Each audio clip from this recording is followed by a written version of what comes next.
The winter night closed in around the sprawling mansion perched on the edge of Aspen's most exclusive neighborhood. Fresh snow cascaded from the darkened sky, each flake a silent witness to the scene about to unfold. Inside the Carson estate, soft music and laughter floated from the grand hall, where crystal champagne flutes clinked and designer shoes clicked against imported marble. Alexander Carson should have been there, hosting the lavish Christmas party alongside his wife. Instead, his black Bentley crept up the long, winding driveway hours earlier than expected, the headlights cutting through swirling snow like twin beacons.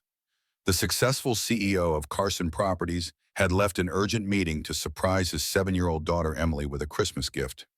The teddy bear with a snow-white coat sat in a robin's egg blue box on the passenger seat, wrapped with a silver ribbon. The engine idled to silence. Alexander grabbed the gift and stepped out into the biting cold. His expensive Italian leather shoes sank into 4 inches of fresh powder as he walked toward the rear garden entrance. Snow dusted the shoulders of his tailored suit. The wind howled around him, carrying sounds from behind the house. He paused. Something wasn't right. A child's voice, thin and desperate, carried on the frigid air. Alexander quickened his pace, rounding the corner of the mansion toward the expansive back garden now blanketed in white.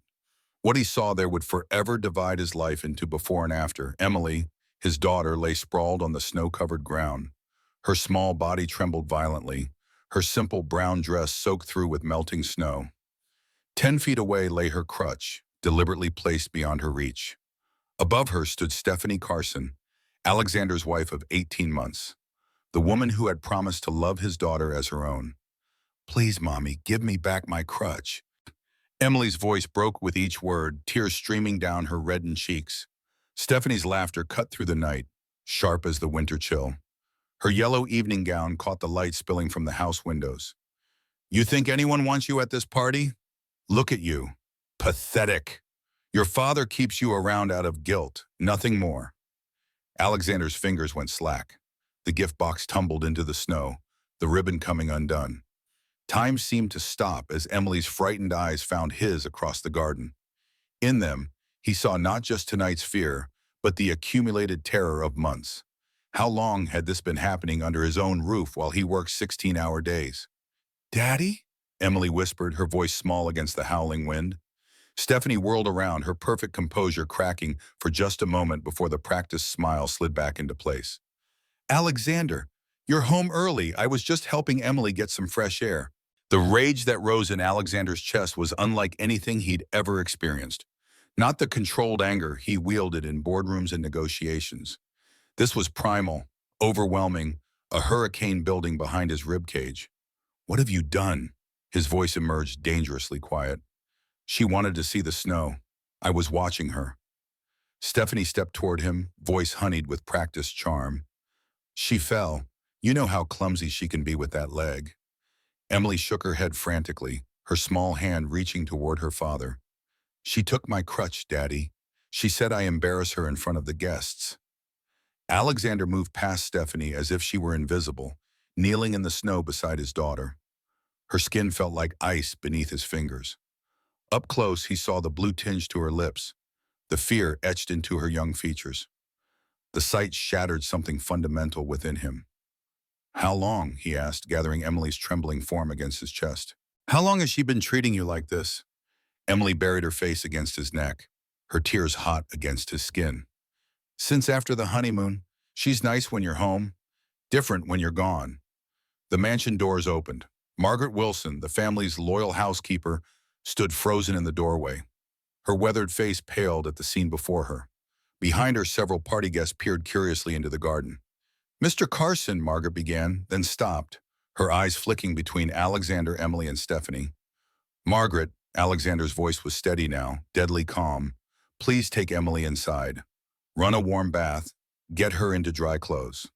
As Margaret hurried forward to take Emily, Stephanie's perfectly manicured hand caught Alexander's arm. "Darling, you're overreacting. The child is making things up for attention. You know how she gets." Alexander shook off her touch as if it burned. "Don't touch me. Don't speak to me." He handed Emily carefully to Margaret, then turned to face his wife. "Get out of my house."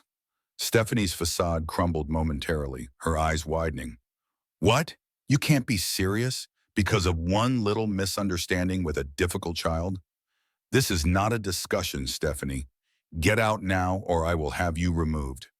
Stephanie's beautiful features twisted into something ugly, her voice dropping to a hiss. You'll regret this, Alexander. That crippled little brat has been nothing but a burden. I was doing you a favor, trying to toughen her up. Alexander stepped closer, his voice so low only Stephanie could hear. If you ever come near my daughter again, I will destroy you in ways you can't imagine. Now, get out. From the doorway, Robert Jenkins, the family's longtime driver, observed the confrontation. His weathered face remained impassive, but his eyes missed nothing. When Alexander gestured to him, he stepped forward immediately. Jenkins, please escort Miss Carson off the property. She will be collecting her belongings tomorrow. Supervised. Robert nodded once, his loyalty unquestioned. Right away, sir. As Stephanie was led away, her parting words hung in the frigid air. This isn't over, Alexander, not by a long shot. Inside, the party dissolved into awkward murmurs and hasty departures. Alexander cared for none of it. He took the stairs two at a time to Emily's bathroom, where Margaret was helping the child into warm water. I'll take it from here, Margaret, he said softly. The older woman hesitated. Sir, there's something you should know. She lowered her voice. This isn't the first time. I've seen bruises. I've heard things. I wanted to tell you, but she threatened to have me fired. Said you'd never believe me over her. Alexander closed his eyes briefly, the weight of his failure pressing down on him. Thank you for your honesty, Margaret. None of this is your fault. Left alone with Emily, Alexander knelt beside the bathtub. His daughter's thin shoulders shook with silent sobs. Gently, he washed the melted snow from her hair, noting how she flinched at sudden movements. Each flinch was an indictment of his absence, his blindness. I'm so sorry, Emily, he whispered. I had no idea. Emily looked up at him, her eyes ancient in her young face. She said you'd never believe me. That busy, important men don't want broken children. The words struck Alexander with physical force. He took his daughter's small hand in his own. Listen to me. There is nothing more important to me than you. Not the company, not the money, nothing. I failed you by not seeing what was happening. But I promise you, from this moment forward, things will be different. Emily studied his face, searching for truth. You won't send me away? Never. You're my heart, Emily, and I am so sorry I forgot that. Later, after Emily had been tucked into bed with the rescued teddy bear clutched to her chest, Alexander sat in his office, the house now silent and empty of guests. Margaret had prepared him a cup of coffee, which grew cold as he stared out at the still falling snow. A soft knock at the door announced Robert's return. She's staying at the Summit Hotel downtown, the driver reported. Made quite a scene. Called her lawyer already. Alexander nodded, unsurprised. Thank you, Robert. The older man hesitated, then spoke. Sir, if I may, I've been driving Miss Emily to her physical therapy appointments these past months. Mrs. Carson started coming along about 8 weeks ago. After those sessions, the child would be different, withdrawn. I should have said something. We all should have seen it sooner, Alexander replied, his voice heavy with regret. After Robert departed, Alexander's phone rang. His executive assistant, Michael Anderson, calling at this hour could only mean business troubles. This better be important, Michael. Sir, I'm sorry to disturb you on Christmas Eve, but we have a situation. Someone's been accessing confidential files from the Carson Tower server. Project Everest details, investor lists, everything. Alexander's grip tightened on the phone. When? Tonight. And sir, the access came from your home network using your personal credentials. The pieces clicked into place with sickening clarity. Stephanie hadn't married him for love or even simply for money. There was something more calculated at play. Lock everything down. Now. Change all passwords. Freeze all accounts. I want a security team at the office first thing tomorrow. Alexander ended the call and opened his laptop. Project Everest was Carson Properties' largest undertaking yet. A revolutionary, sustainable development that would transform downtown Aspen and cement his company's reputation nationwide. The project represented 5 years of work and hundreds of millions in investment. A notification popped up on his screen. A credit card alert for a charge at the Summit Hotel bar. Stephanie was meeting someone. Alexander accessed the home security system, scrolling through camera footage from his office. There she was, 2 weeks earlier, sitting at his desk while he was away on business, copying files onto a USB drive, careful to wear gloves that wouldn't leave fingerprints. The betrayal ran deeper than he had imagined. This wasn't just about Emily. Stephanie had targeted him, his family, his company, all with cold calculation. A muffled sound from down the hall interrupted his thoughts. Emily was crying again. Alexander closed the laptop and hurried to his daughter's room. She was sitting up in bed, tears streaming down her face. "I had a bad dream," she whispered as he sat on the edge of her bed. "She came back and took you away." Alexander gathered his daughter into his arms. "No one is taking me away from you. Not ever again." Emily relaxed against him slightly, but her small body remained tense. "I want to show you something," she said finally. She reached under her mattress and pulled out a worn notebook. Inside were drawings, childish but unmistakable depictions of what had been happening in the house. Stephanie pushing Emily. Stephanie throwing away food. Stephanie locking Emily in dark closets. Each page felt like a knife to Alexander's heart. The final drawing showed Stephanie holding Emily's crutch over a bathtub filled with what appeared to be ice. "She did this last week when you were in New York," Emily explained, her voice frighteningly matter-of-fact. "She said it would make my legs stronger if I stood in ice water, that maybe I could be normal if I wasn't so weak." Alexander's hands trembled as he closed the notebook. "Why didn't you tell me before, sweetheart?" Emily's eyes dropped. "She said if I told, she'd send me to a special school far away. That you agreed it would be better for everyone." The rage returned, tempered now by focused determination. Alexander kissed his daughter's forehead. "I need you to know something important. I made a terrible mistake bringing that woman into our home. But the real mistake, the one I regret most, is how I've been since we lost your mother. I've been absent. Even when I was here, I wasn't really here." Emily looked up, her eyes searching his face. "You were sad. I understand sad." "Yes, I was sad. I still am. I miss your mother every day. But that's no excuse for not protecting you, for not seeing you." He brushed a strand of hair from her forehead. "From now on, you and I are a team. No more secrets between us. No more putting work before you. I promise." Emily nodded solemnly, then hesitated. "Can I sleep in your room tonight?" "Of course you can." As Emily finally drifted off to sleep beside him, Alexander's phone vibrated with an incoming text. An unknown number, but the message itself made his blood run cold. "You've made a terrible mistake. Don't think you've seen the last of me." The next morning brought no respite. Snow continued to fall, now whipped into a frenzy by howling winds. Weather reports warned of the worst blizzard to hit Aspen in decades. Roads were closing, flights canceled. They were effectively cut off from the outside world. Alexander stood at the kitchen window, watching the storm while Emily ate breakfast. Margaret bustled around them, trying to maintain a sense of Christmas morning normalcy despite the previous night's events.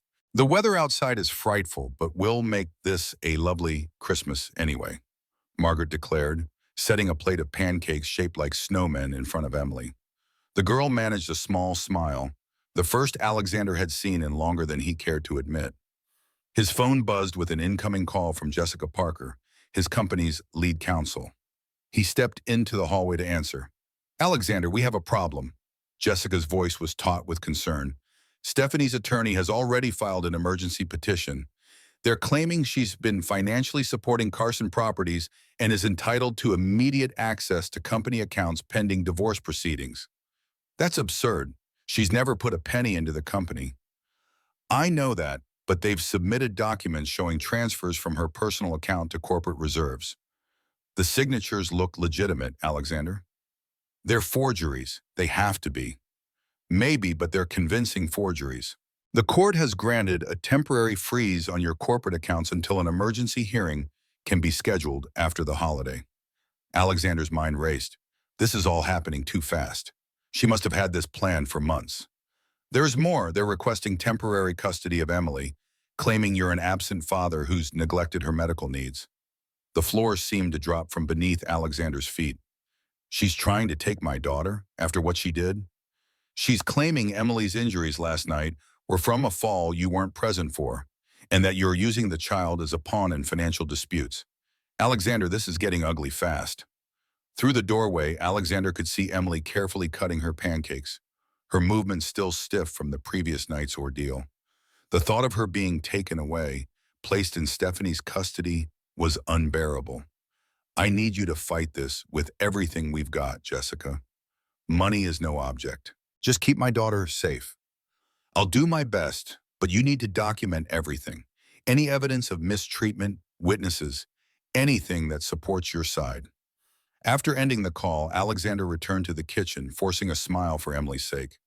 Margaret gave him a questioning look, but he shook his head slightly. Not in front of Emily. The doorbell rang, startling all of them. Few people would venture out in this weather, and fewer still would make the treacherous drive up to the Carson estate. Robert appeared in the doorway. Sir, there's a Dr. Sarah Bennett here to see Emily. Says she's her physical therapist. Alexander frowned. Emily doesn't have therapy scheduled today. It's Christmas. Emily looked up, her eyes suddenly bright. Dr. Sarah? She came in the snow? Margaret touched Alexander's arm. Sir, Dr. Bennett has been very concerned about Emily these past weeks. She's noticed changes. Alexander nodded. Show her in, Robert, doctor. Sarah Bennett was a petite woman with kind eyes and a no-nonsense demeanor. Snow clung to her practical winter coat and boots as Robert showed her into the kitchen. I apologize for arriving unannounced, Mr. Carson, she said, but I've been trying to reach you for weeks. Your wife always intercepted my calls. Alexander's jaw tightened. Please, sit down. Whatever you have to say, I want to hear it. Sarah knelt beside Emily first, her voice gentle. How are you feeling today, brave girl? Emily's eyes darted to her father, then back to Sarah. Better now. Daddy knows the truth. Sarah squeezed Emily's hand, then stood to face Alexander. Mr. Carson, I've been Emily's physical therapist since the accident. For the first year, she made excellent progress. But over the past 6 months, particularly the last 3, I've noticed regression. Unexplained bruising, weight loss, signs of anxiety. She pulled a file from her bag. I've documented everything, including conversations with Mrs. Carson that concerned me. When Emily started showing signs of frostbite on her feet last month, I knew something was seriously wrong. Alexander took the file with shaking hands. Frostbite? Sarah nodded grimly. Emily told me she had to stand in ice water as punishment. When I confronted Mrs. Carson, she claimed it was part of a cold therapy treatment recommended by another doctor. I knew it was a lie, but without proof. Margaret stepped forward. I found Emily's wet shoes in the laundry several times. Mrs. Carson said Emily had been playing in puddles. Alexander felt physically ill. Why am I only hearing about this now? Mrs. Carson threatened to replace me if I contacted you directly, Margaret admitted. She monitored all calls to your office, your cell phone. She told us you didn't want to be bothered with trivial household matters. The isolation had been deliberate, Alexander realized. Stephanie had systematically cut off every avenue through which he might learn the truth, all while presenting herself as the perfect, caring stepmother. Dr. Sarah continued, I came today because I couldn't bear the thought of Emily alone with her on Christmas. I had no idea things had already come to a head. While they spoke, Robert had been monitoring the security cameras. He entered the kitchen with a troubled expression. Sir, there's a police vehicle attempting to make it up the driveway. Alexander moved to the window. Through the swirling snow, he could just make out the flashing lights of a patrol car struggling against the deepening drifts. What now? He muttered. Emily grabbed his hand, her eyes wide with fear. Is it her? Is she coming back? No, sweetheart. She can't hurt you anymore. But even as he said the words, Alexander wasn't certain he could keep that promise. The police car finally reached the front of the house. 2 officers emerged, battling the wind as they approached the front door. Robert went to meet them. Minutes later, he returned with the officers, a man and woman, both looking grim beneath snow-covered hats.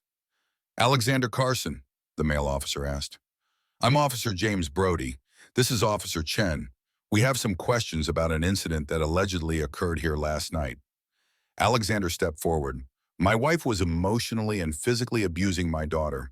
I discovered it and asked her to leave. I assume she's filed some sort of complaint. Officer Chen's eyes moved to Emily, then back to Alexander. Sir, we have a report claiming you assaulted Mrs. Carson and forcibly removed her from her home during a holiday gathering, endangering her in severe weather conditions. That's absurd, Alexander replied. I never laid a hand on her.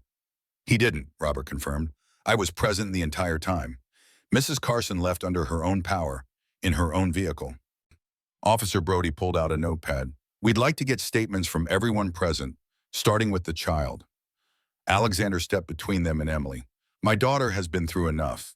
If you need to speak with her, it will be with her doctor present and only after she's had time to recover. Dr. Sarah moved to stand beside Alexander. I'm Dr. Sarah Bennett, Emily's physical therapist. I have documentation of suspicious injuries consistent with ongoing abuse. I'd be happy to share my professional observations with you. The officers exchanged glances. We'll need to see that documentation, and we still need to speak with the child. Emily's voice came from behind Alexander, small but determined. I want to tell them. I want to tell everyone what she did. Alexander turned to his daughter, kneeling to meet her eyes. Are you sure, sweetheart? You don't have to do this right now. Emily nodded. I'm not afraid anymore. You promised we're a team now.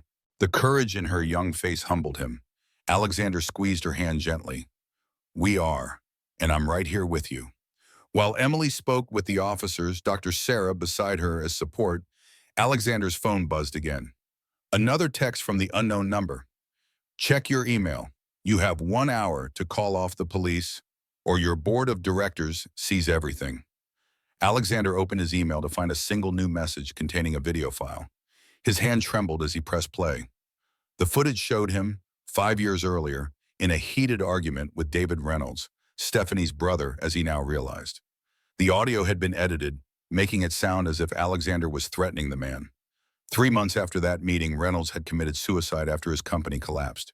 The edited video painted Alexander as directly responsible for the man's death. It was a lie, a deliberate manipulation, but convincingly done. If this reached his investors, his board of directors, the damage would be catastrophic. As the officers continued interviewing Emily, Alexander slipped away to his office, dialing Jessica Parker again. Stephanie is blackmailing me, he explained after describing the video. She wants me to drop the police involvement. This is getting out of hand, Jessica replied. Alexander, I think she's working with someone. These legal maneuvers, the forged documents, the edited video, it's too sophisticated for her to have arranged alone. Who would have both the resources and motivation to help her destroy me? There was a pause before Jessica answered. William Maxwell. The name hit Alexander like a physical blow. William Maxwell, CEO of Maxwell Developments, had been his chief competitor for years. They had battled over projects, land acquisitions, investors. The animosity between them was legendary in Colorado business circles. Maxwell would love nothing more than to see you lose Project Everest, Jessica continued. With your company in disarray, he could swoop in and take over. The pieces fell into place. Stephanie hadn't chosen Alexander randomly. She had deliberately targeted him, possibly at Maxwell's direction or suggestion, as part of a long-term plan to destroy both his personal life and his business. I need proof, Alexander said. If they're working together, there must be a trail. I'll start digging, Jessica promised. In the meantime, don't give in to the blackmail. That video is heavily edited. We can prove that if necessary. When Alexander returned to the kitchen, he found the officers preparing to leave. Emily sat with Dr. Sarah, looking exhausted but somehow lighter, as if unburdening herself had removed a physical weight. Mr. Carson, Officer Chen said, based on the statements we've collected and the physical evidence, we'll be pursuing charges against Stephanie Carson for child endangerment and abuse. We've already radioed for a welfare check at her hotel. Relief flooded through Alexander. Thank you. However, Officer Brody added, given the severity of the storm, it may be several days before we can complete the investigation. The roads are becoming impassable. We need to get back to the station while we still can. As the officers prepared to battle their way back down the mountain, Alexander's phone rang again. Michael Anderson, his assistant, sounded panicked. Sir, Maxwell Developments just announced they're launching a hostile takeover bid for Carson Properties. They're claiming financial irregularities and leadership instability. The board is calling an emergency virtual meeting in 2 hours. The storm outside intensified, mirroring the chaos engulfing Alexander's life. In less than 24 hours, everything he had built was under attack. But as he looked at Emily, now safely nestled against Margaret's side, he realized with perfect clarity what mattered most. Schedule the meeting, Michael, but know this, my daughter comes first now. Everything else is secondary. When he hung up, Alexander noticed Emily watching him intently. Is it bad news, Daddy, about your company? Alexander sat beside her. Some people are trying to take away what I've built. It's complicated grown-up stuff. Emily considered this, then asked with the direct simplicity of childhood, is it because you chose me instead of her? Partly, but you know what? They can take the company. They can take all of it. They can't take what really matters. Emily leaned against him, her small head resting on his chest. What really matters? Alexander wrapped his arm around his daughter, feeling the steady beat of her heart against his side.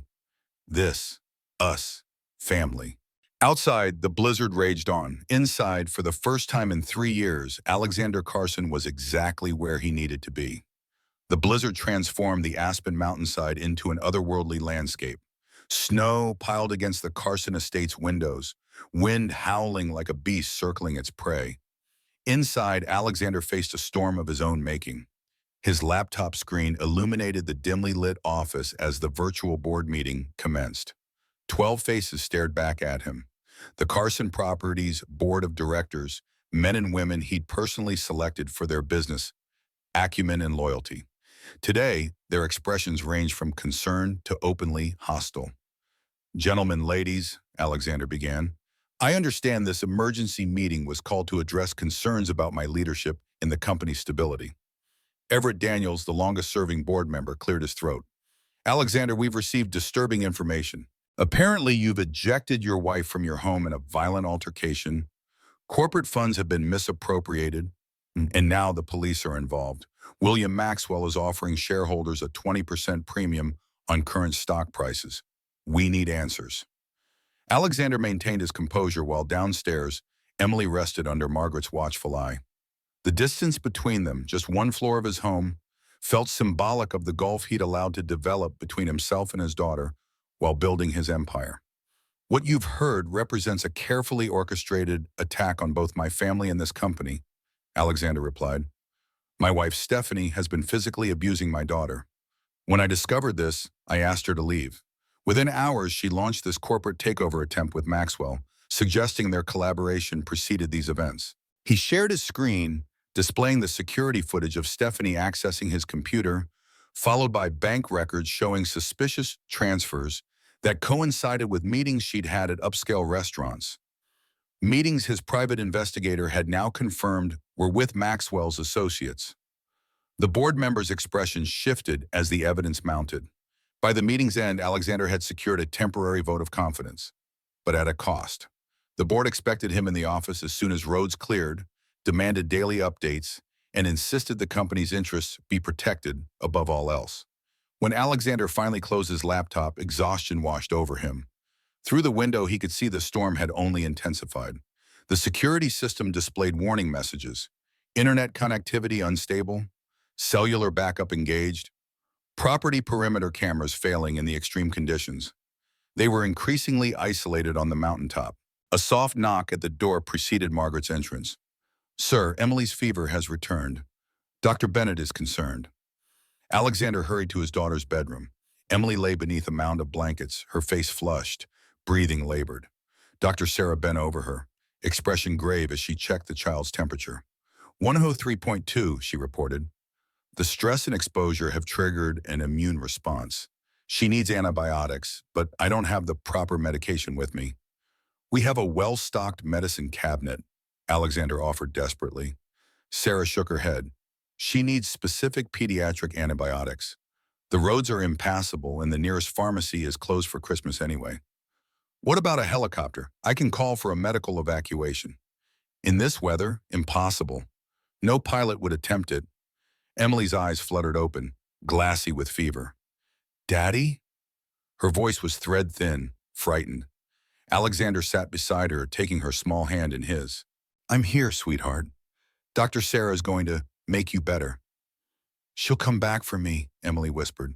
She said she would, when you're not looking. Alexander exchanged glances with Sarah over Emily's head. Stephanie can't hurt you anymore, I promise. She has medicine, Emily murmured before drifting back to sleep. In her special bag, the one with the gold zipper. Sarah raised an eyebrow. What is she talking about? Alexander thought for a moment.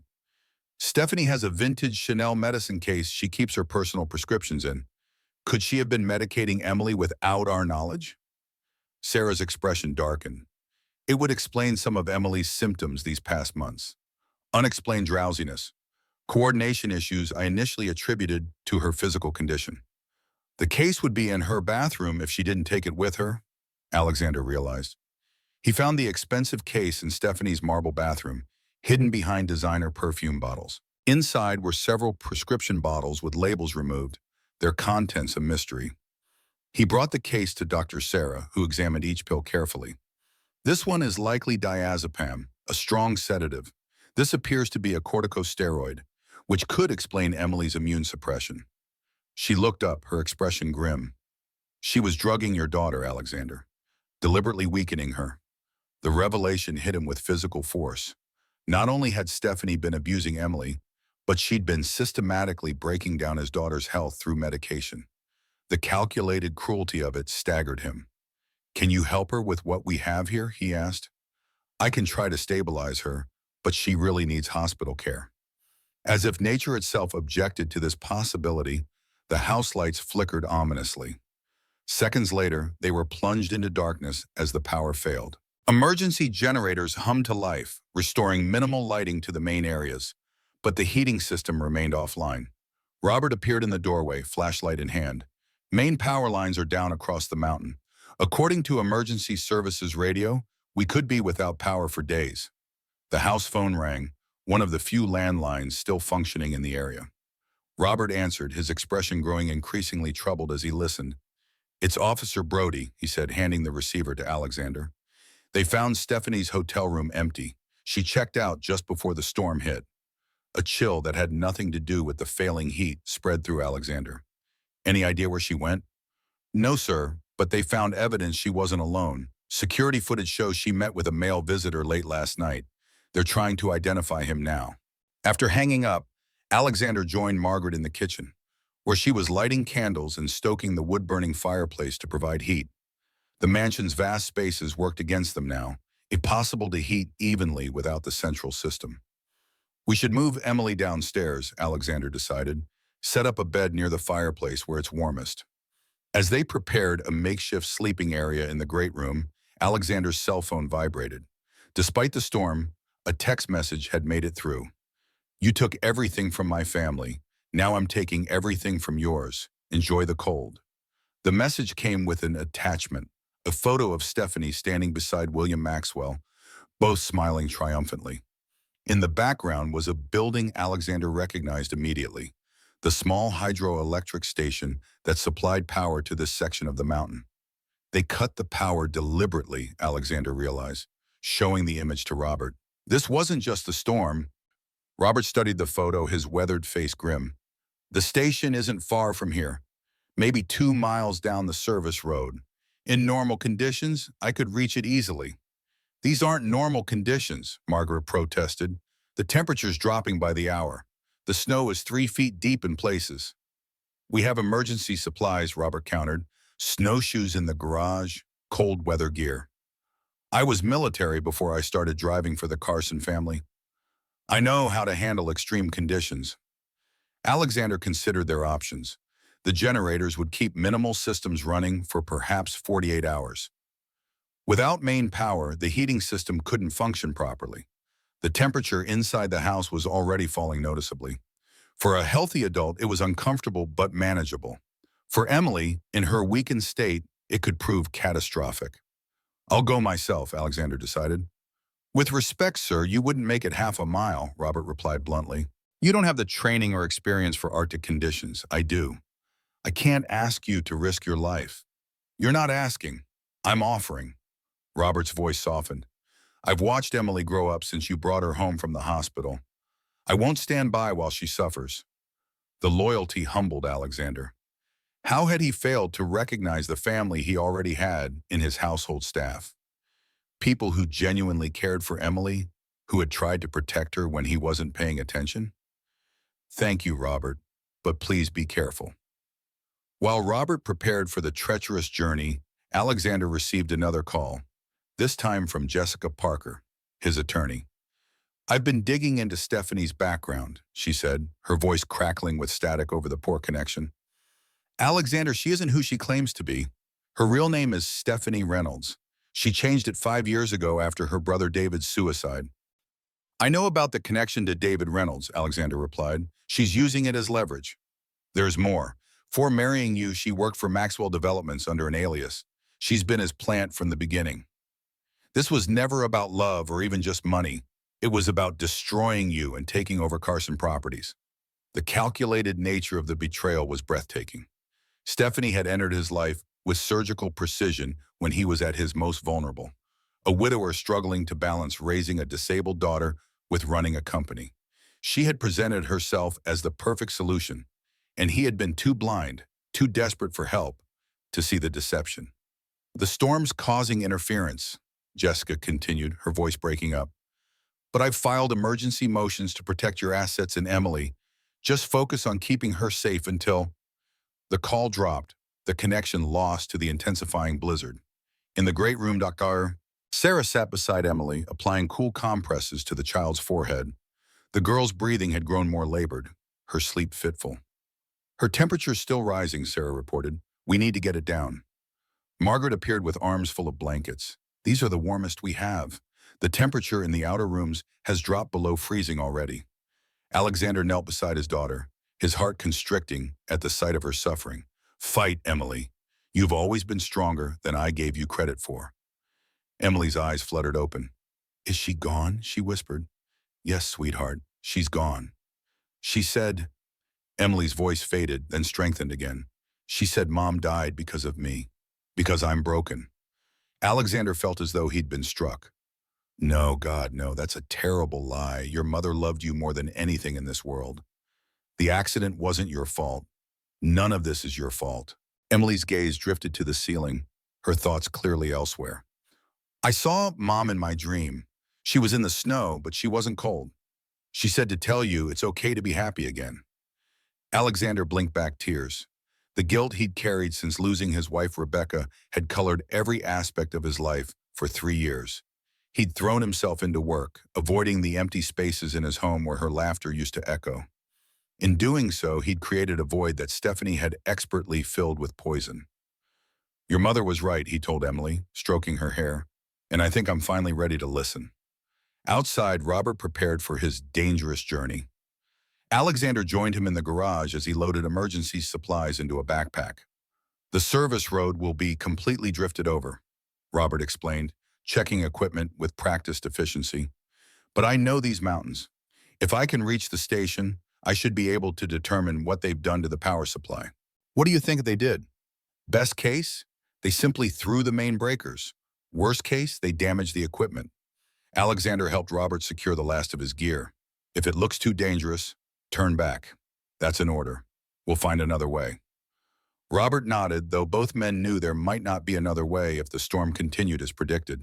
As the older man prepared to depart, Alexander impulsively extended his hand. Thank you, Robert. Not just for this, for everything, for looking out for Emily when I didn't. Robert clasped his hand firmly. She's a special child, Mr. Carson, worth fighting for.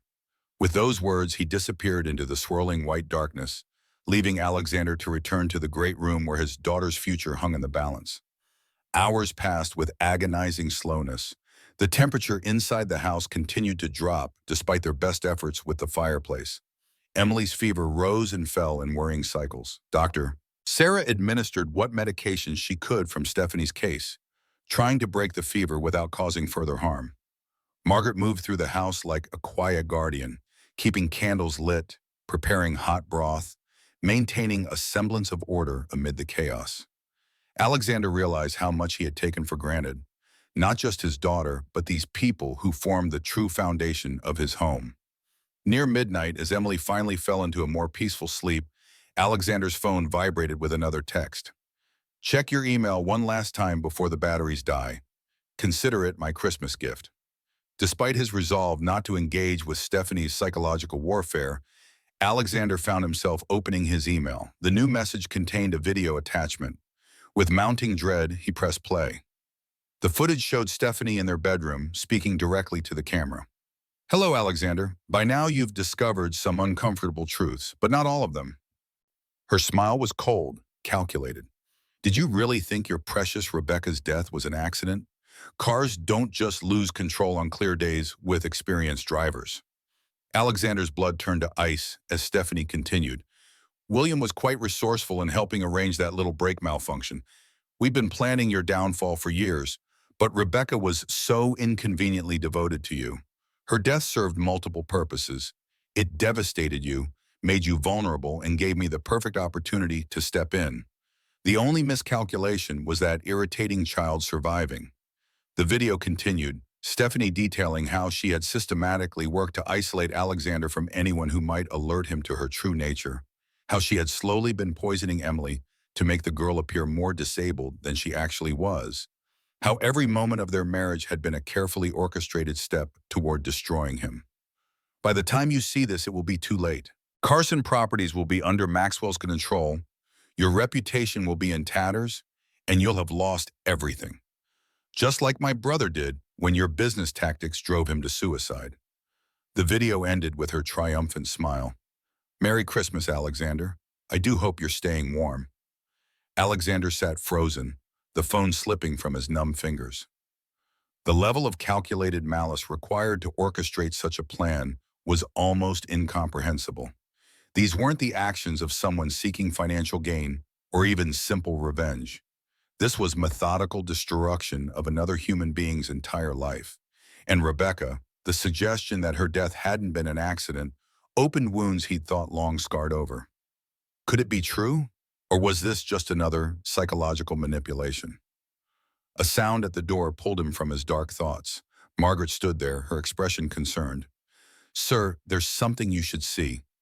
She led him to the kitchen where a small television operated on generator power was tuned to a local news station. The reporter stood in downtown Aspen, snow whipping around her as she delivered an update on the historic blizzard. Among those stranded by the storm is business magnate William Maxwell, whose car went off the road while attempting to leave Aspen before the worst of the blizzard hit. Maxwell was transported to Aspen Valley Hospital with non-life-threatening injuries. In related news, authorities are searching for Stephanie Carson, wife of Carson Properties CEO Alexander Carson, who is wanted for questioning in connection with child endangerment charges and possible corporate espionage. Alexander stared at the screen. Maxwell was incapacitated, hospitalized. Whatever plans he and Stephanie had set in motion, he wouldn't be able to direct them now.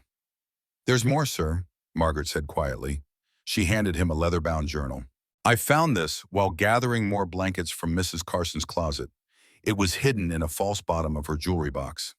Alexander opened the journal, recognizing Stephanie's handwriting immediately.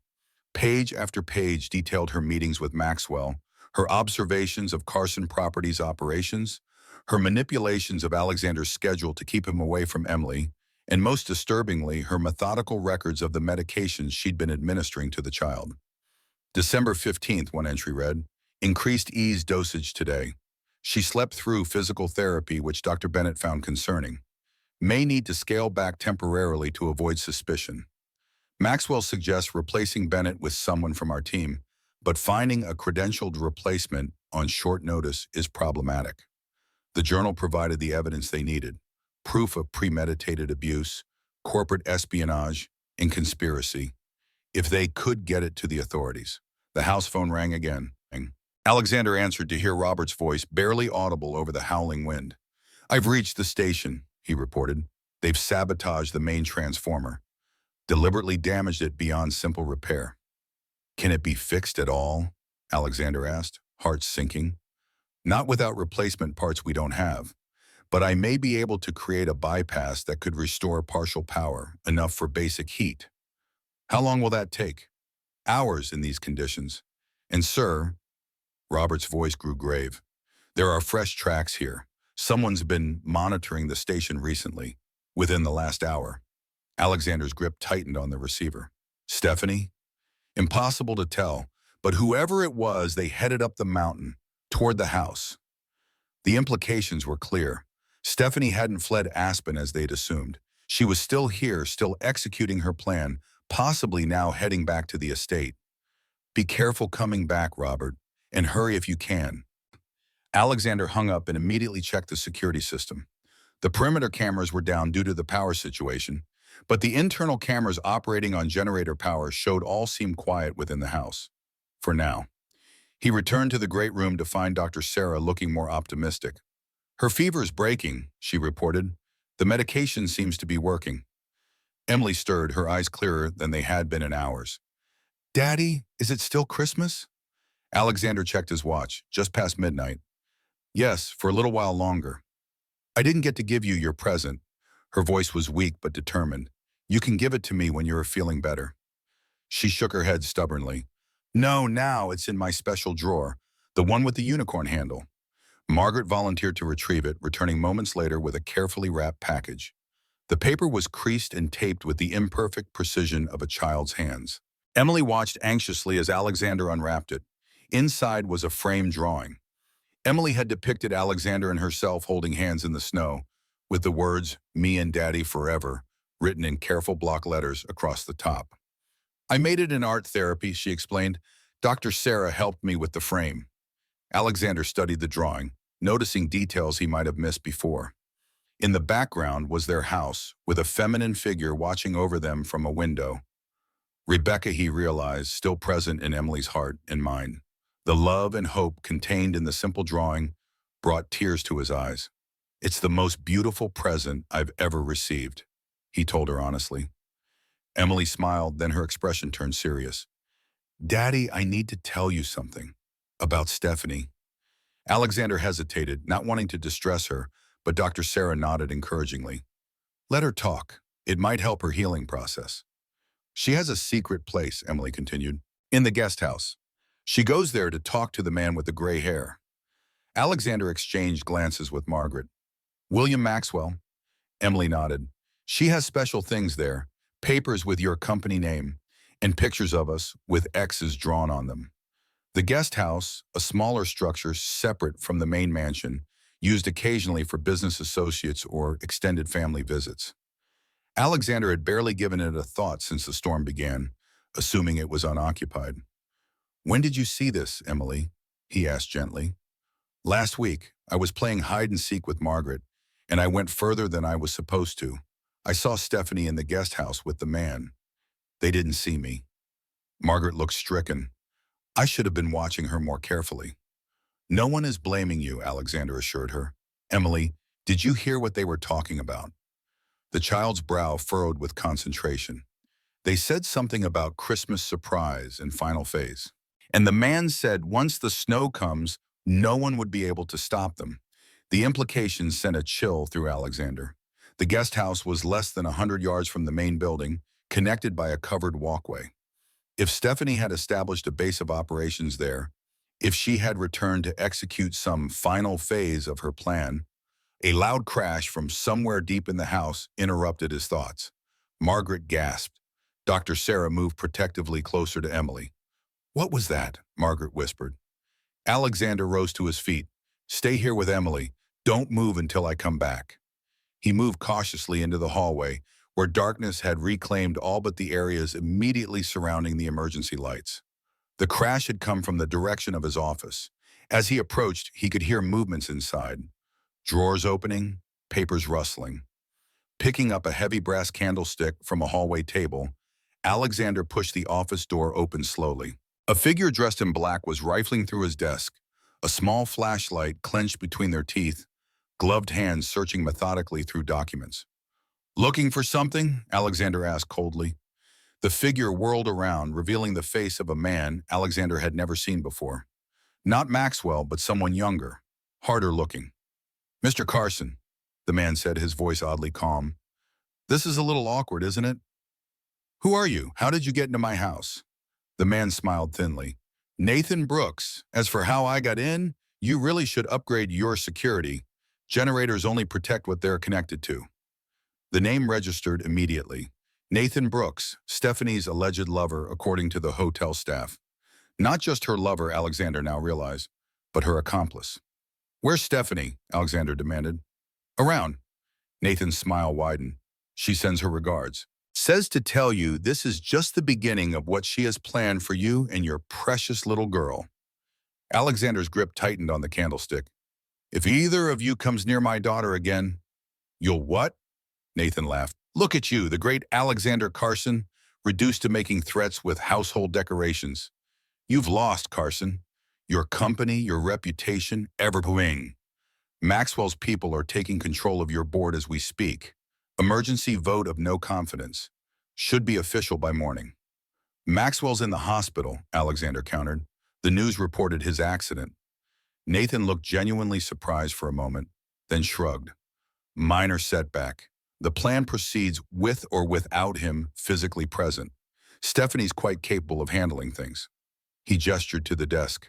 Now, if you'll excuse me, I need to find that journal. This journal? Alexander reached into his pocket and withdrew Stephanie's leather-bound record of her crimes. Nathan's expression hardened. Hand it over, Carson. I don't think so. The police will find this very interesting reading. The police won't make it up here for days. By then it won't matter what's in that journal. Nathan reached into his coat and pulled out a gun. Now I won't ask again. The journal. Alexander assessed his options. The candlestick in his hand suddenly seemed woefully inadequate against a firearm. But more concerning was the threat this man posed to Emily and the others. The journal's not here, he lied. I've already sent it down the mountain with one of my staff.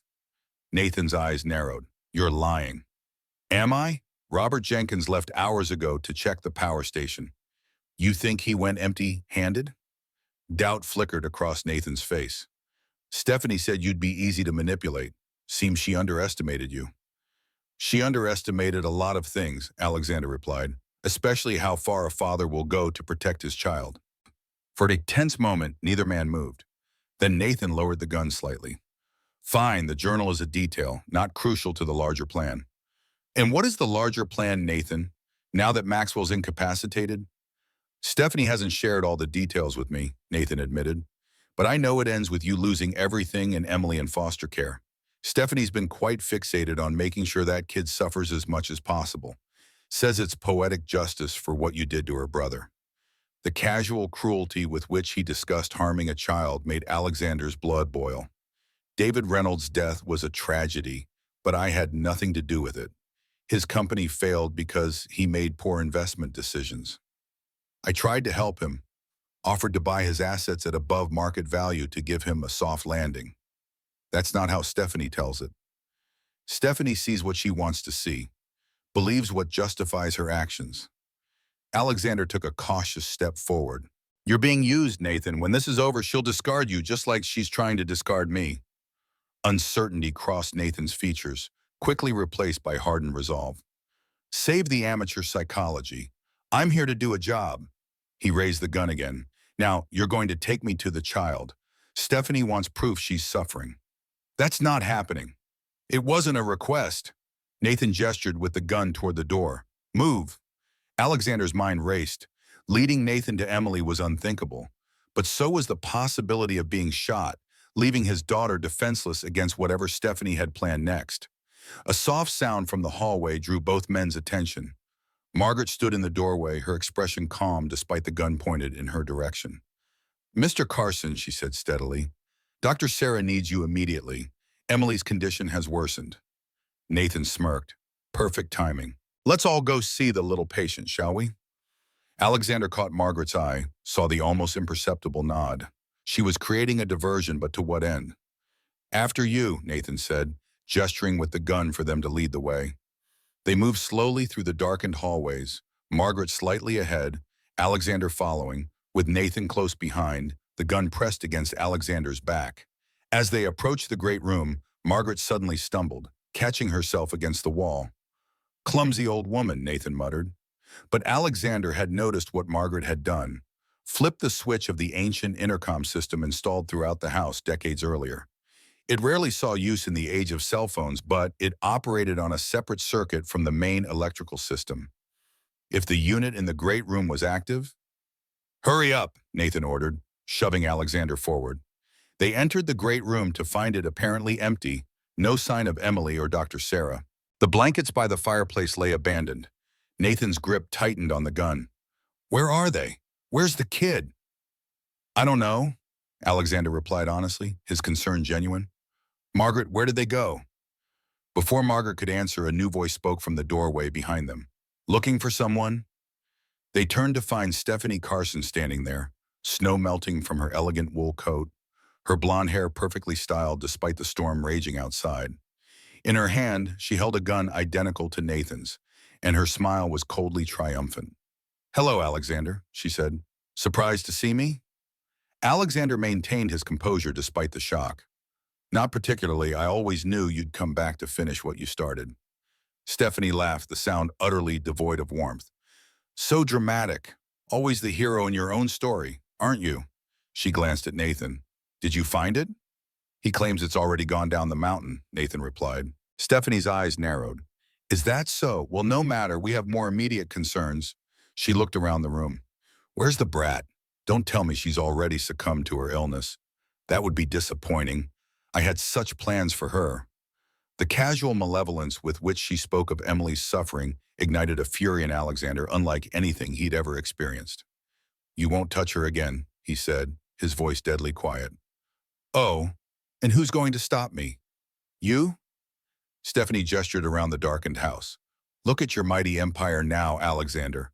Powerless, isolated, just like my brother was when you destroyed him. I tried to help your brother, Alexander insisted. David was in financial trouble long before our dealings. I offered him fair terms. Fair?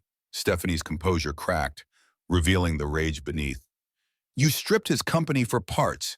He built that business from nothing, and you dismantled it in weeks. That's not what happened. But David made risky investments that failed. When he came to me, he was already on the verge of bankruptcy. I offered to buy his remaining viable assets at market value to give him some capital to rebuild. Lies. Stephanie's hand trembled slightly, the gun wavering. He killed himself because of you, because you took everything he valued. Alexander saw the genuine pain beneath her calculated vengeance. Whatever had happened with her brother, Stephanie truly believed Alexander was responsible.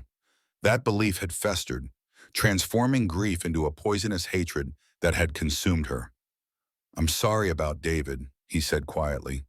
Truly. But punishing my daughter won't bring him back. Emily is innocent in all this.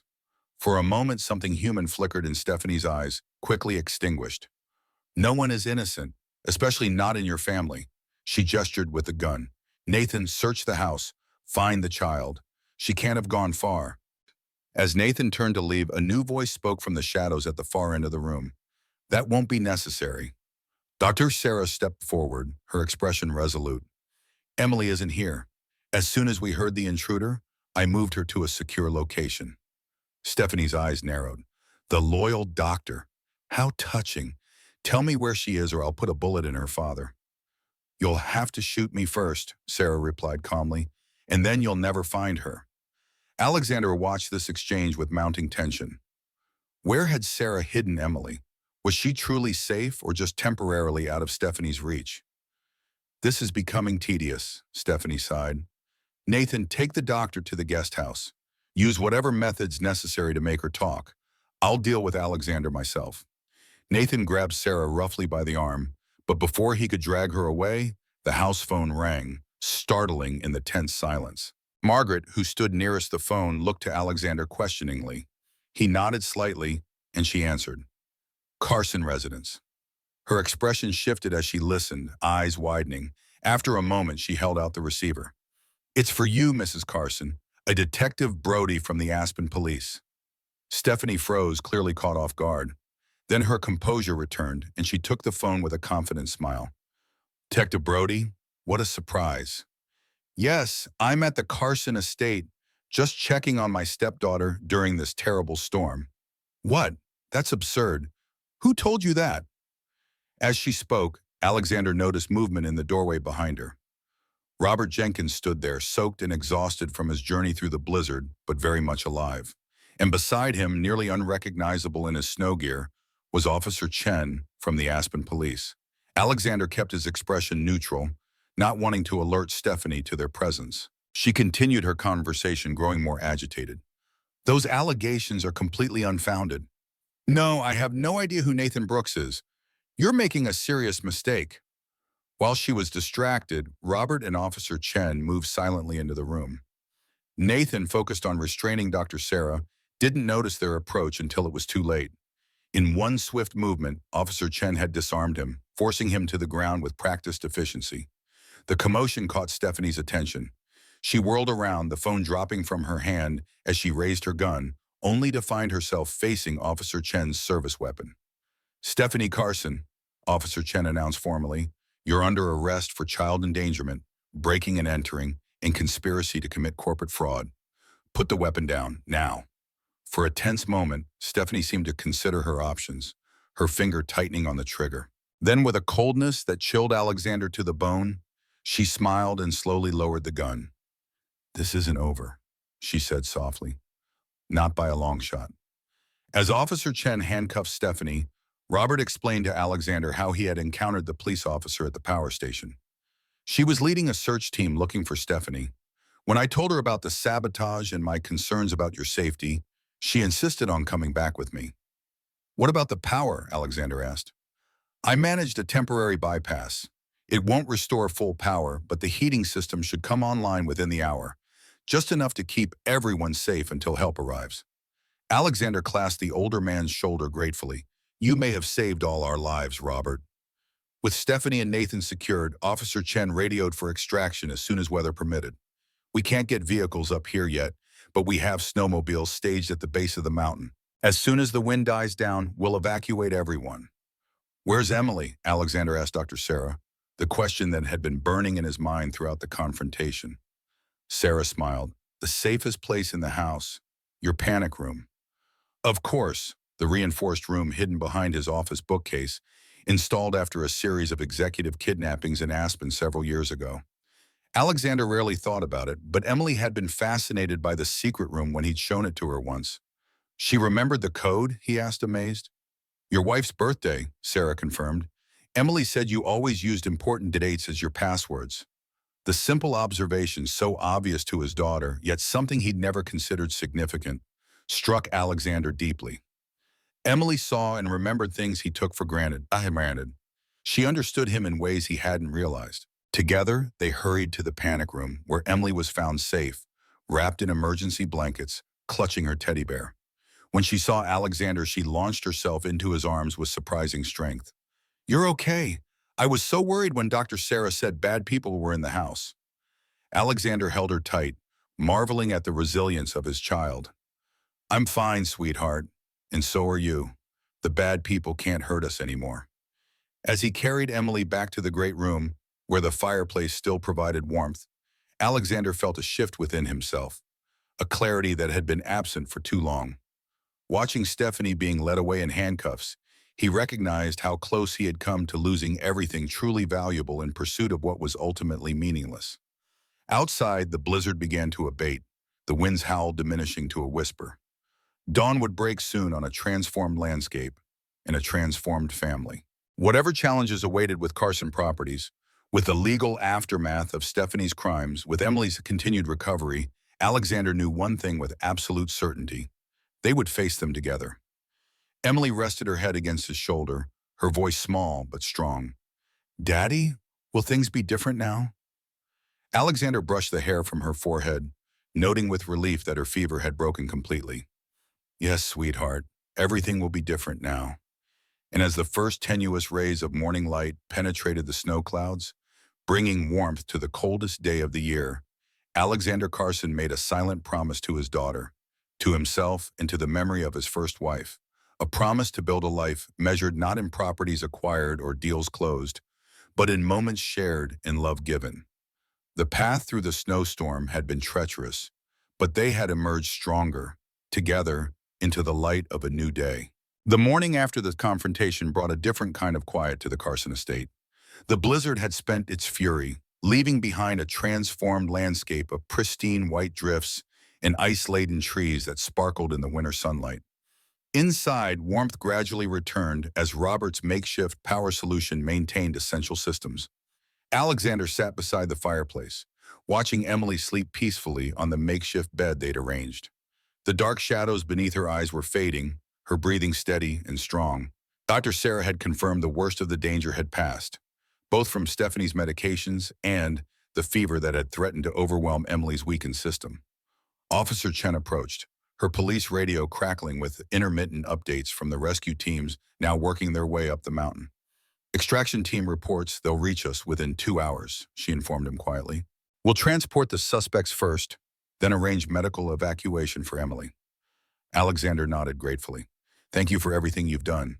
Just doing my job, Mr. Carson, she replied, though her eyes softened as they rested briefly on Emily's sleeping form. Your daughter is remarkably brave. In the kitchen, Stephanie and Nathan sat handcuffed at opposite ends of the table, each under the watchful eye of Robert and Margaret. Despite her disheveled appearance and the handcuffs binding her wrists, Stephanie maintained her air of cold superiority. This changes nothing, she remarked when Alexander entered. You have no idea how deep this goes. Maxwell has people everywhere, judges, regulators, journalists. By the time I'm done, you'll wish I'd simply killed you. Alexander studied the woman he had once believed loved him. The beautiful face that had once seemed so warm and inviting now appeared mask-like in its hatred. Had there ever been genuine emotion there, or had every moment been calculated deception? You know what amazes me, Stephanie, he replied calmly. How much energy you have devoted to destroying me instead of building something of your own. All this brilliance, this determination, wasted on vengeance instead of creation. Something flickered across her features. A moment of uncertainty quickly replaced by renewed contempt. Save your corporate motivational speech. Your empire is still crumbling. Maxwell's people have been working through the night. By noon, Carson Properties will be facing a hostile takeover that even your pet attorney can't prevent. As if summoned by her words, Alexander's phone vibrated with an incoming call. Jessica Parker's name flashed on the screen. Excuse me, he said, stepping away from the kitchen. I need to take this. Jessica's voice came through clearly, the connection far stronger than it had been during the height of the storm. Alexander, are you all right? We've been hearing reports about police activity at your estate. We're safe now, he assured her. Stephanie and her accomplice are in custody. Emily's recovering, but Stephanie claims the takeover is still proceeding. That's actually why I'm calling, Jessica replied, an unusual note of satisfaction in her voice. The hostile takeover has failed, completely. What happened? Several things all at once. First, William Maxwell remains hospitalized, not with storm-related injuries as initially reported, but suffering a stress-induced heart attack. His condition is serious enough that his board has invoked emergency succession protocols. Alexander felt no pleasure at the news of Maxwell's health crisis, despite everything the man had done. And the takeover attempt? That's where it gets interesting. Late last night, I received an anonymous package containing extensive documentation of illegal activities coordinated between Maxwell Developments and certain members of your board. Specifically, Everett Daniels and 2 others were accepting bribes to vote against your leadership. Anonymous package? From whom? The courier couldn't say, but the evidence was comprehensive. Bank transfers, recorded conversations, meeting notes. I immediately forwarded everything to the SEC and the FBI. By dawn, federal agents were serving warrants. The 3 compromised board members have been removed, and Maxwell Developments is facing multiple federal investigations. Alexander processed this unexpected turn of events. This seems too convenient to be coincidence. I agree, Jessica said. Someone with inside access to Maxwell's organization clearly wanted to stop this takeover. You may have an ally you don't know about. After ending the call, Alexander returned to find Emily awake, sitting up and accepting a mug of hot chocolate from Margaret. Daddy, she called, her voice stronger than it had been in days. Margaret says the police are taking the bad people away soon. Alexander sat beside her, marveling at her resilience. That's right, sweetheart. They won't bother us anymore. Emily studied his face with the unnerving perceptiveness she'd always possessed. You still look worried. Is something else wrong? How to explain the complexities of corporate warfare to a 7-year-old? Yet Emily deserved honesty. He'd learned that lesson all too painfully. Some people are trying to take my company away, he explained simply. The place where I work. But my friend Jessica is helping, and it might be okay after all. Emily considered this. Is that why you're always gone? Because of the company? The directness of the question struck Alexander like a physical blow. Yes, he admitted. I thought I needed to work all the time to give you a good life. But I was wrong, Emily. A good life means being together. She nodded solemnly. That's what I tried to tell you with my drawings. But you were always too busy to really look. The truth in her words was undeniable. How many times had he glanced at her artwork with distracted praise, never truly seeing the messages she was trying to convey? How many opportunities for connection had he missed while chasing wealth and status that, in the end, couldn't keep either of them safe or happy? I'm looking now, he promised, and I won't stop. A commotion outside announced the arrival of the extraction team, police officers on snowmobiles bringing medical personnel and equipment. Within minutes, the house filled with activity as Stephanie and Nathan were prepared for transport. As Stephanie was led past them toward the door, she paused, her gaze fixing on Emily with undisguised malice. Enjoy your victory while it lasts, little cripple. This isn't over. Emily, rather than cowering as she once might have, straightened her shoulders and met Stephanie's gaze directly. My name is Emily Carson, and I'm stronger than you think. The simple dignity in the child's response seemed to affect Stephanie more than any adult's defiance could have. For a brief moment, her carefully maintained facade cracked, revealing something almost like shame before the mask slammed back into place. Without another word, she allowed herself to be led outside to the waiting transport. Dr. Sarah supervised as paramedics examined Emily, confirming she was stable enough for the journey down the mountain to the hospital. She'll need comprehensive testing to determine what long-term effects the medications might have caused, she explained to Alexander. But children are remarkably resilient. With proper care, she should make a full recovery. And within hours, the Carson estate stood empty and quiet, its occupants evacuated to safety in Aspen. At the hospital, Emily was admitted for observation while Alexander provided his formal statement to the police. The evidence against Stephanie and Nathan was overwhelming. Stephanie's journal, the security footage, multiple witness statements, and the documentation of her connection to Maxwell all painted a picture of elaborate criminal conspiracy. She'll face significant prison time, Detective Brody assured Alexander as they concluded his interview. Corporate espionage, child endangerment, breaking and entering, conspiracy, the charges are substantial. What about William Maxwell? Alexander asked. His role seems clear. Brody nodded grimly. The FBI has taken over that aspect of the investigation. From what I understand, they're building a RICO case against several executives at Maxwell Developments. This goes beyond a simple corporate raid. Later that evening, as Alexander sat beside Emily's hospital bed watching her sleep peacefully, Jessica arrived with a thick folder under her arm and determination in her stride. The board meeting just concluded, she announced without preamble. With 3 members removed and facing criminal charges, the remaining directors voted unanimously to reaffirm your leadership. Carson Properties remains under your control.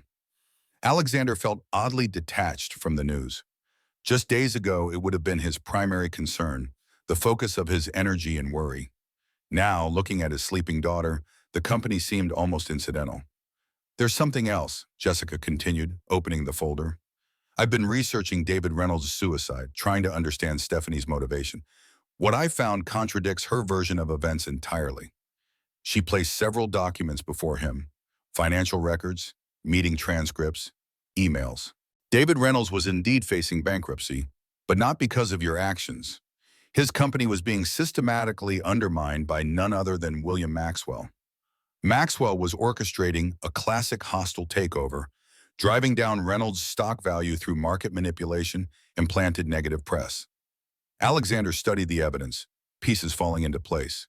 And when I offered to buy some of David's assets to help him stay afloat, Maxwell convinced Stephanie you were part of the scheme, Jessica confirmed. He fed her selective information, doctored communications, created a narrative where you were the villain. After David's suicide, Maxwell approached the grief-stricken sister with a plan for revenge. The magnitude of the deception was staggering. Stephanie's hatred, while misplaced, hadn't been entirely manufactured. She had been manipulated, her grief weaponized by a man who saw an opportunity to use her against Alexander. Does she know? Alexander asked. Not yet. I've forwarded this information to her attorney. Whether she believes it is another matter.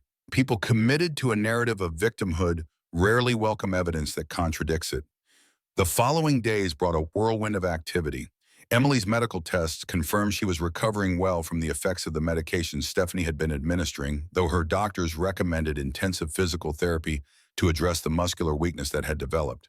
The police investigation expanded, with federal authorities seizing records from Maxwell Developments and interviewing dozens of employees. Through it all, Alexander remained by Emily's side, leaving the hospital only when absolutely necessary. He took calls in her room, reviewed documents while she napped, and rescheduled meetings around her therapy sessions. Carson Properties continued to operate, but for the first time in 3 years, it was not his primary focus. 1 week after their rescue from the blizzard-bound estate, Emily was cleared for discharge. As Alexander helped her prepare to leave, a nurse entered with a small package. This was left at the front desk for Emily, she explained. Security checked it. Just a book and note. Alexander examined the package cautiously before allowing Emily to open it. Inside was a children's book, The Secret Garden, and a handwritten note on expensive stationery. I thought you might enjoy this story about a girl who finds strength in healing. I hope you recover fully. Not all of us are as brave as you. KM. The initials puzzled Alexander. Do you know anyone with these initials? Emily shook her head, already leafing through the book with interest. Later that day, as they prepared to return home, Alexander received a call from Detective Brody. We've had an interesting development, the detective began. Karen Maxwell, William's daughter, came forward voluntarily this morning with evidence against her father. She's the source of the documents that were sent to your attorney. Alexander nearly dropped the phone in surprise. Maxwell's daughter betrayed him?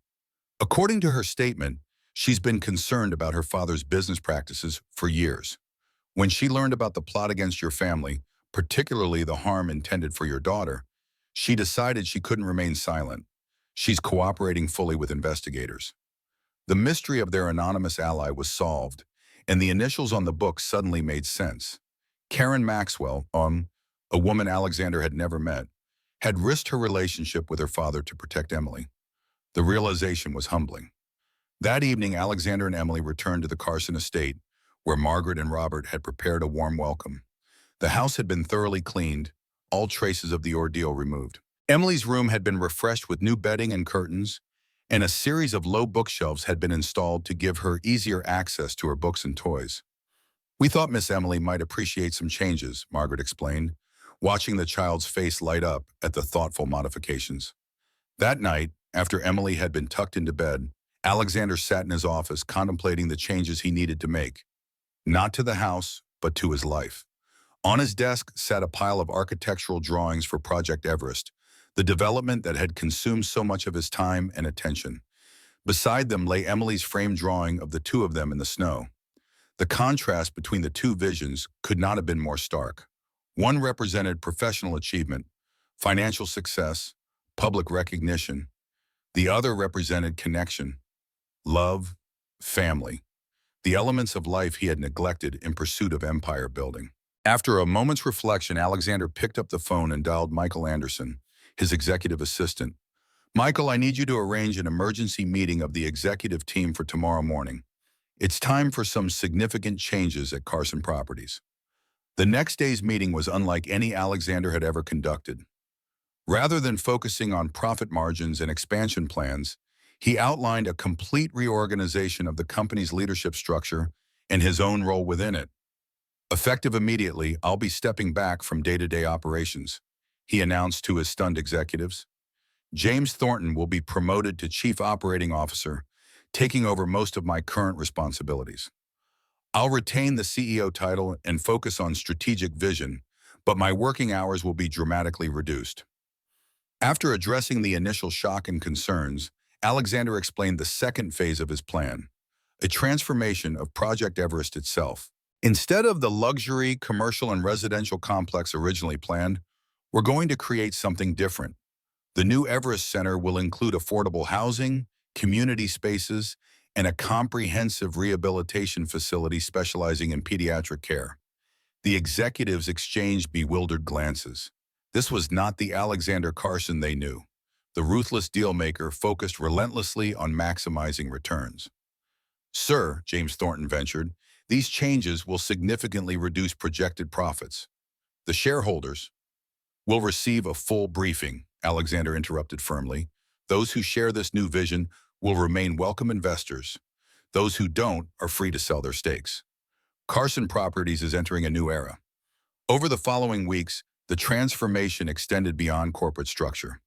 Alexander hired Dr. Sarah Bennett to establish the rehabilitation program for the Everest Center, recognizing her expertise and dedication. Robert and Margaret were offered more formalized roles in the household, with substantial raises and benefits that acknowledged their loyalty and service. Emily's physical recovery progressed steadily under Dr. Sarah's guidance. The weakness induced by Stephanie's medications gradually reversed, revealing that Emily's true physical capabilities far exceeded what Alexander had believed. With proper therapy and support, she began taking short walks using only a single crutch, her determination pushing her beyond what her doctors had initially predicted. As winter gave way to early spring, Alexander made another significant decision. The sprawling Carson estate, with its echoing halls and painful memories, no longer felt like the right home for their healing family. "What do you think about moving to a different house?" he asked Emily one evening as they shared dinner, something that had become a nightly ritual rather than a rare occurrence. Emily considered the question seriously. "Could we find one with a garden? I've been reading The Secret Garden, and I think growing things would be nice." "A garden sounds perfect," Alexander agreed. "We could plant flowers, vegetables, whatever you'd like." "And could it be closer to town?" Emily added, "so I could go to a real school instead of having tutors come here?" The request surprised him. "You want to attend school with other children?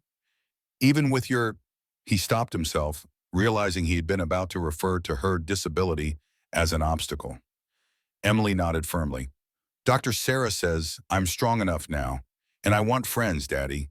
Real ones, not just grown-ups who work for us." The wisdom and courage in her simple desire humbled Alexander once again. While he had been focusing on physical recovery and safety, Emily was already looking toward the future, toward connection and growth. "Then that's exactly what we'll do," he promised. They found the perfect property within weeks, a charming house on the outskirts of Aspen, close enough to town for Emily to attend the local school, but with sufficient privacy and security for Alexander's peace of mind. The property featured a large, south-facing garden ideal for both flowers and vegetables, and a small guest house where Robert and Margaret could live with independence while remaining close. As they prepared for the move, news came that Stephanie had accepted a plea deal, confessing to numerous charges in exchange for a reduced sentence. She would serve a minimum of 15 years in federal prison. Nathan Brooks received a similar sentence for his role in the conspiracy. William Maxwell, having recovered from his heart attack, faced both criminal charges and civil lawsuits that would effectively end his business career. The justice brought closure, but no real satisfaction. Alexander found himself thinking often of David Reynolds, the man whose suicide had set these events in motion. A death caused not by Alexander's actions, but by Maxwell's manipulations. The truth had come too late for David, and perhaps for Stephanie as well, whose grief had been corrupted into a destructive quest for vengeance that ultimately claimed years of her own life. On moving day, as the last boxes were loaded into trucks, Alexander and Emily took a final walk through the empty mansion. Their footsteps echoed in the vast spaces that had once been filled with opulence, but rarely with happiness. "Will you miss it, Daddy?" Emily asked, her hand warm in his. Alexander considered the question honestly. "No, this house was never really a home, just a place to keep things."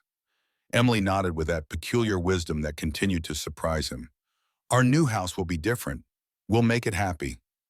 The conviction in her voice made Alexander smile. "Yes, we will."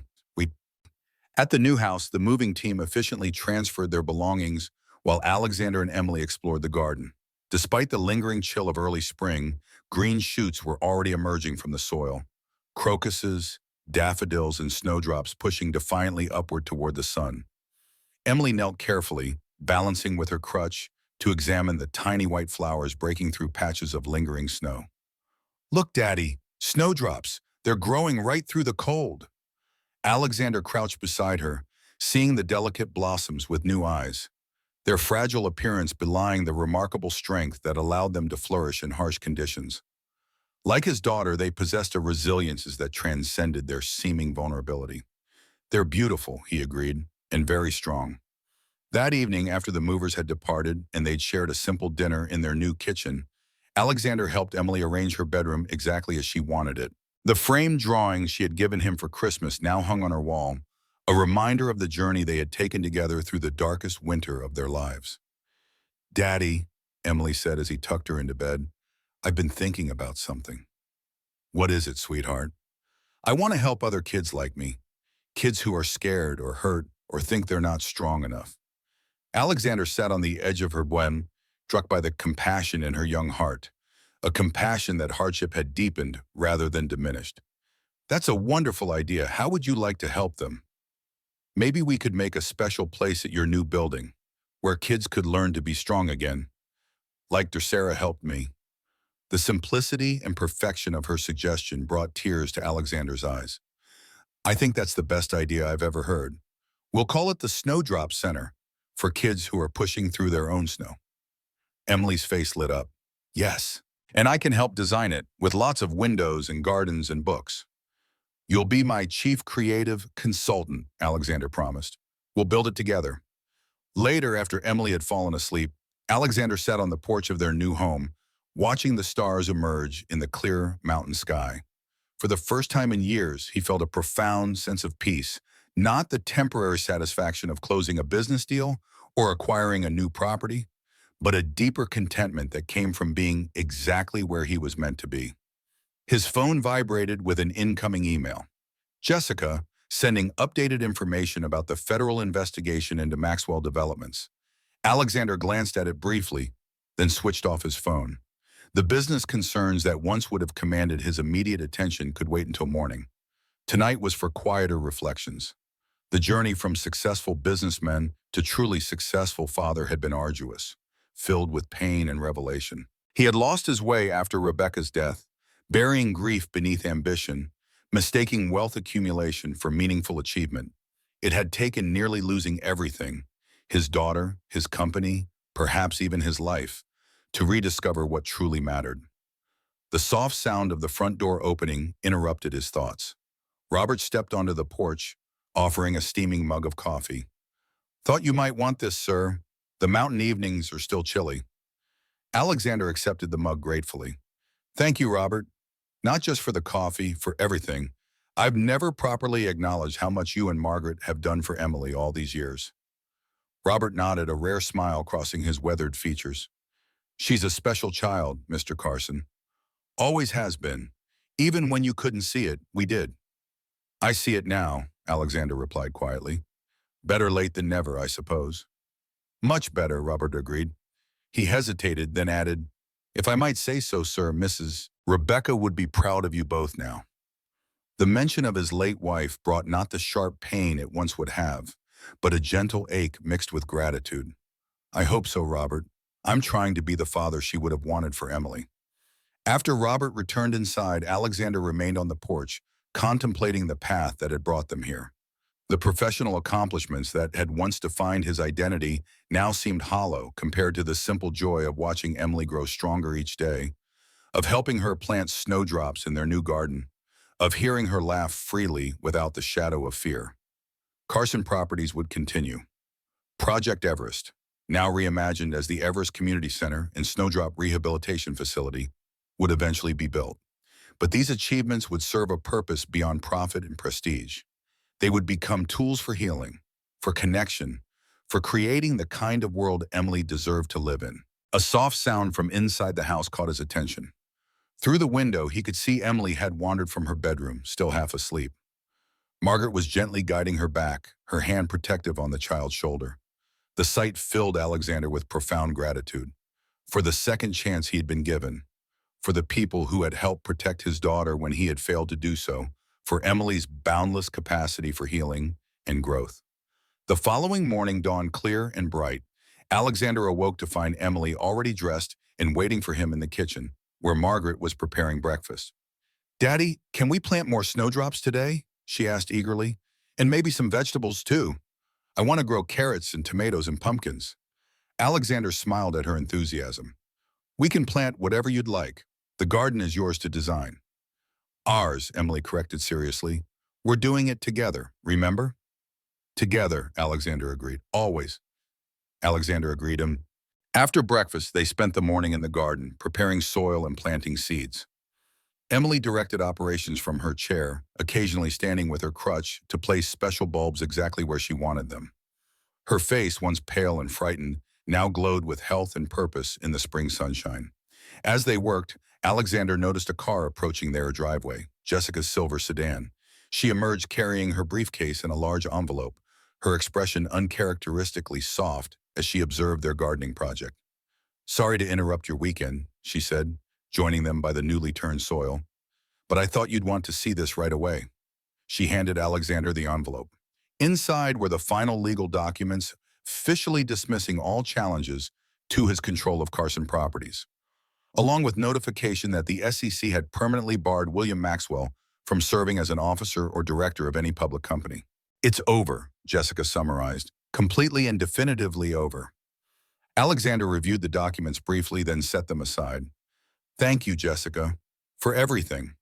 She glanced at Emily, who was carefully patting soil around a snowdrop bulb. She looks wonderful, so much stronger. She is stronger, Alexander confirmed, in every way that matters. After Jessica departed, they returned to their gardening.